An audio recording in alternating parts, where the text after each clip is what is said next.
the Avatar's going into outer space or somewhere next year. Yeah, who come up with a lame story like that?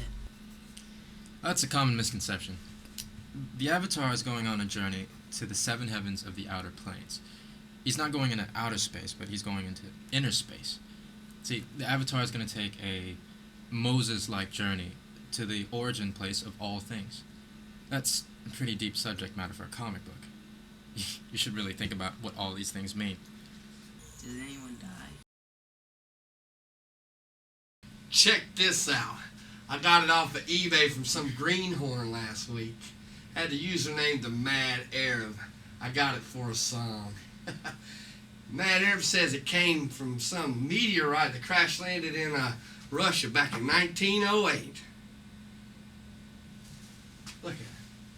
Man, get that piece of horse shit out of my face, you morbidly obese bastard. This isn't a turd. Get the fuck out of here, outer space. That thing's not from outer space. You probably dug it out of that space up your ass last night. Oh, laugh it up, fuzzball. You won't be laughing when the Wicker Man pays me a tidy profit for this baby right here. When the Wicker Man catches wind that there's an authentic extraterrestrial artifact up for grab, he'll make me so rich I'll be paying servants to wipe my ass with Franklin's. Look, first of all, $100 bills are not Franklin's. They're referred to as Benjamin. Second, anyone that has the misfortune to encounter you can tell that you don't know how to wipe your ass properly. And lastly, the occurrence you're referring to is commonly known as the Tunguska incident. That's all semantics. You're player hating on me. Rick said keep this Wicker Man business on the down low is strictly need to know. So you need to know to shut the fuck up. Hey, man, I ain't trying to mess up this thing with Rick. What you think he's meeting him for? You think he's selling a store or getting a new collection, or I think he found something really rare. I've never seen him so keyed up. I don't know what Rick is doing. I only know what Kilroy is doing. And right now, Kilroy needs to score a few Silver Age books for his collection.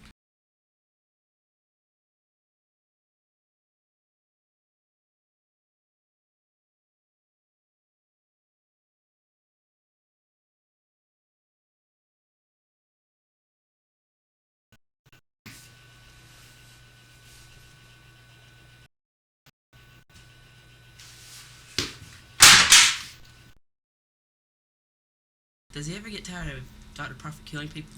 He could just go up and stick his finger to the back of his skull. It would kill him quick, no mess. Hi Coy, it's a pleasure to meet you. We're both big fans of your work on Avatar Dreams. Do you mind if I ask you a few questions? We love the way you draw Avatar's ass. Thanks. I'm flattered. Feel free to ask me anything. What do you think of the comic industry's current trend of using lesploitation to sell books? You said me What was the question again? Let's play what? I love those sheer angles on Avatar's skirt. I wish I had a little cape with a matching schoolgirl pleated miniskirt like that. Makes me just want to reach onto the page and peek underneath there. I mean, yeah. I know how you feel. Why don't superheroes ever do things like that? How many times are they going to let these villains get away with murder? I mean, give me a break. Don't you think less skilled storytellers will continue to use simple sapphic imagery as a substitute for storytelling? Have you ever thought about that if a superheroine wears fur underwear? I mean, I don't think Avatar wears cotton granny panties while she's fighting crime. Maybe she likes to misbehave and wear a slick thong while she's flying over the city. I know if it were me, I'd wear the same thing I always do. Nothing. I've never really thought about what she was wearing underneath. Her, I mean. Avatar. Bea, will you quit misbehaving? You're acting like you're in heat. Listen, Coy, if this self-destructive trend continues, the whole industry will implode into poor man's porno. It won't take 1 month of all superheroes decided to take out all the supervillains. Bam, whack, pow. All done. No more bad guys. The world will be a better place because of it. I don't mind this tattoo sexuality mentality, as long as it serves the narrative of the story. Do you mean to tell me that if you had a body like Avatar's and you could fly in space unhindered that while traveling the globe at supersonic speeds, you won't let your flower pot soak in the sunlight?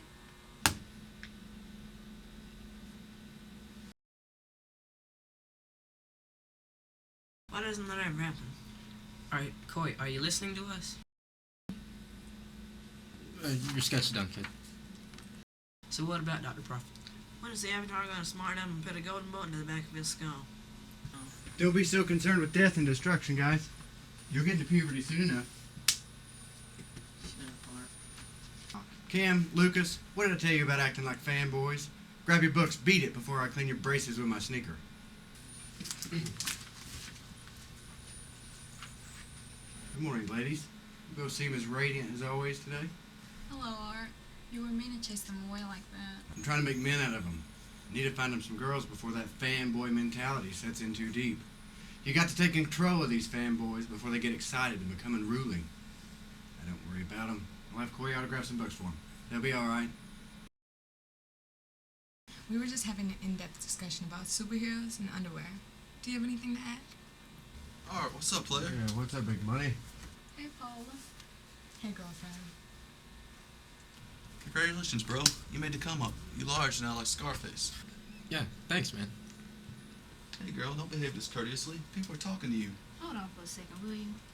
Where are your manners? Good afternoon. You do realize it's almost 1 o'clock already. Time is relative. You're just in time. We're talking about superhero underwear habits. Personally, I prefer anything in patent unstable molecules. What can I say? Superheroes were the first fetish visionaries. It just took the rest of the world 60 years to catch up. I'll settle for plastic, leather, and spandex. So what do you cover your superhero in? Dong, baby, all the way. Boxers. Briefs. There's no substitute. Sexy. What about you, Paula? Bee, you're so bad. As fascinating as all this is, I do have one question. What, may I ask, is tattoo sexuality? It's youthful flirtation of sexual boundaries.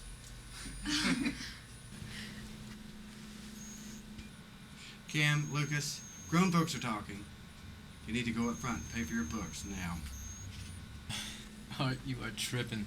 Where have you been all morning? Where have you been, Mr. Superstar? I've been looking for you in daylight with a flashlight. You know what I'm saying? Well, if you would move out to LA, you wouldn't have such a hard time finding me. Damn, bro, I'm sold. Hook me up. We can go today. Yeah, but where can you find a good old Carolina barbecue in L.A.? Don't be so modest, Art. The pictures you've shown me were as good as anything else out there. Present company excluded, of course. Thank you. Speaking of pictures, I see you brought your portfolio with you. Why don't you show some of your work to Coy? I don't know. It's a good opportunity to get some advice from a real professional. I'm not comfortable showing my work just yet. They're just sketches. Mr. Turnbull, is your hand tired yet? I need you to do something for me. Mr. Turnbull, godfather of comic book soul. Just call me Coy. Corey, could you sketch Avatar for me? I could pose for you. Corey. Well, what kind of pose did you have in mind? I'm sorry, will y'all please excuse me for a moment? They're fighting! What the hell are you talking about?